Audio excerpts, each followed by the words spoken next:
Welcome back, everybody. If you were asked to describe the perfect English village, it would look exactly like this.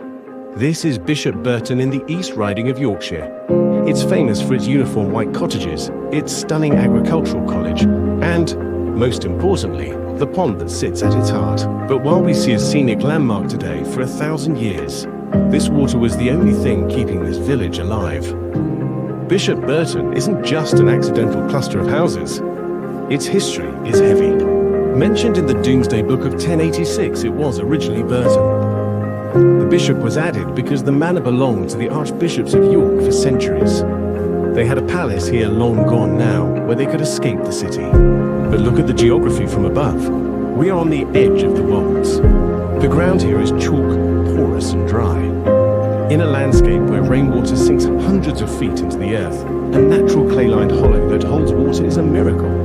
That's why the village is here. No pond, no bishop, no Burton. For centuries, this was the primary service station on the road between York and Beverley. Imagine dozens of heavy horses, the massive Yorkshire bays, pulling carts up these hills. They arrived here thirsty and hot. A working horse needs up to 50 litres of water a day. If you look at the edges of the pond, you'll see the slipways. These weren't for boats. They were for carts. On a hot summer day, the wooden spokes of a wagon wheel would dry out and shrink. To stop the wheel from literally falling apart, the driver would drive the whole rig into the pond. The water would swell the wood, tightening the iron rim. The pond was effectively the local quick fit.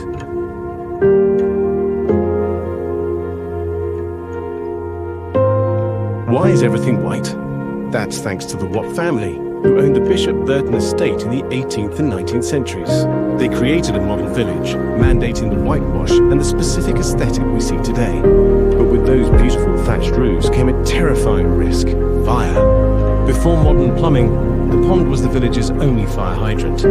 If a chimney spark hit that thatch, the only hope was a human chain of buckets from the pond to the house.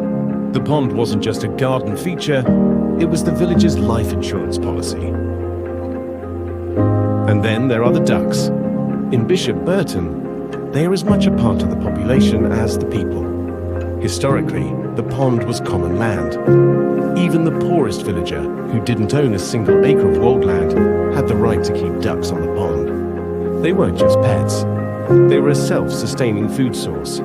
They ate the slugs and weeds in the pond, and in return, provided eggs.